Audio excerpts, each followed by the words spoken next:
చదువుకునేటప్పుడు కూడా చాలా కష్టపడి చదువుకున్నాను. ఇంటి దగ్గర చదివించుకోవడానికి కొన్ని సమయంలో డబ్బు లేదు, స్తోమత లేదు. 5 కిలోమీటర్లు 6th క్లాస్ నుంచి 5 కిలోమీటర్లు నడుచుకొని పోయి చదువుకొని ఇంటికి రావాలి.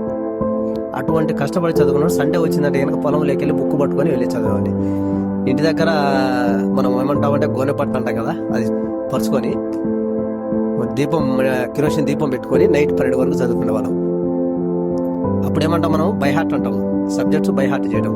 నువ్వు ఎక్కడ ఎక్కువచ్చిన అడుగు, ఎక్కడ లాంగ్ వచ్చిన అడుగు చెప్పడానికి అదే బట్టి కొట్టడం, నైట్ పడుకోవడం, ఉదయం లేసి స్కూల్కి పోవడం. సేమ్ డీటో 10th క్లాస్ వరకు. 10th క్లాసు 372 మెంబర్స్ రాస్తే అందులో 72 మెంబర్సే పాస్ అయ్యాము. మాకంతా ఫెయిల్. అందులో కష్టపడి చదివాము. నాకు స్తోమత ఏంటంటే 7th క్లాస్ నుంచి ఇంటి దగ్గర చదువుకోవడానికి స్తోమత లేదు. అప్పుడు ఏం చేశానంటే మా ఒక రిలేషన్ మండలాధ్యక్షుడు SSN నాయుడు, ఆయన మా అమ్మ వెళ్ళి అడిగింది, ఇట్లా ఇబ్బందిగా ఉంది నాన్న, ఏదైనా ఒకటే హెల్ప్ చేయంటే ఓకే నేను నా పేరు చెప్పి హాస్టల్లోకి వెళ్ళున్నాడు. హాస్టల్ వెళ్ళి 3 months ఉన్న తర్వాత మండలాధ్యక్షుడు ప్లస్ ఒక చెక్ పోస్ట్ జాబ్ చేస్తుంటాడు ఆయన, హాస్టల్ వార్డెన్, ప్రిన్సిపాల్, ఇలా 4 ఫ్రెండ్షిప్. అతను ఏం చేశాడంటే నాకు ఒక అబ్బాయి కావాలా, నాకు చెక్ పోస్ట్ డ్యూటీలో ఉంటాను, ఇంటి దగ్గర ఎవరు లేరు, నేను ఏంటి మ్యారేజ్, ఇంటి దగ్గర ఫ్యామిలీకి సపోర్ట్ ఇక్కడంటే అతనే టీగా మా అబ్బాయిని తీసుకొని చెప్పేసి మండలాధ్యక్షుడు గారు చెప్పారు. అప్పుడు హాస్టల్ వార్డెన్ ఓకే చెప్పాడు, ప్రిన్సిపాల్ ఓకే చెప్పాడు, ఈ అబ్బాయి మంచి వ్యక్తి, ఈ అబ్బాయిని తీసుకెళ్ళను. అప్పుడు నన్ను హాస్టల్ వద్దు, నువ్వు మా ఇంటికి రావాలన్నారు. ఓ అమ్మ ఇలాంటి భయం ఉంది, వాళ్ళ ఇంట్లో అమ్మాయి ఉంది, అమ్మాయి అయినా సరే నేను భయపడ్డాను, వెళ్ళకూడదు అని చెప్పేసి వెళ్తే నా బుక్స్ అన్ని తీసుకొని వెళ్ళిపోయారు. 2 months తర్వాత నేను పర్మనెంట్ అక్కడే అయిపోయాను.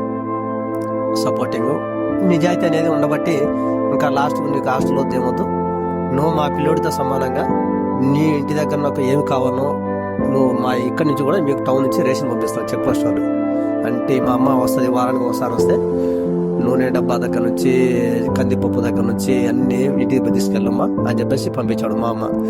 అది ఫస్ట్ ఆఫ్ ఆల్ ఏంటంటే మెయిన్ 20 సంవత్సరాల వరకు పిల్లలు లేరు, తర్వాత మేము పుట్టాము. అంటే వయసు చూడండి మా అమ్మకి ఎంత వయసు ఉంటుందో.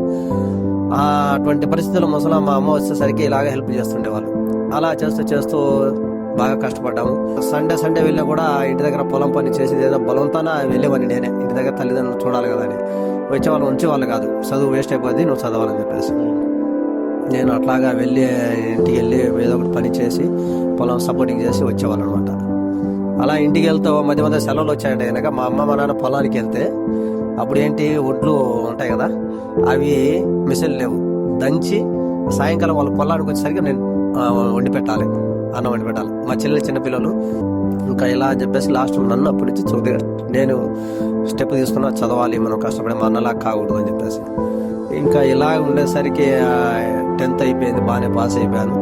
ఇంటర్మీడియట్ కూడా చదివాను. ఇంకా సార్లు ఏమన్నా ఇంటర్మీడియట్ చదువుతూ ఎగ్జామ్ రాశాను సార్. రాసి ఎమ్మటే వెళ్ళిపోయాను. ఎక్కడ అనుకోకుండా కాల్ వచ్చింది, రిలేషను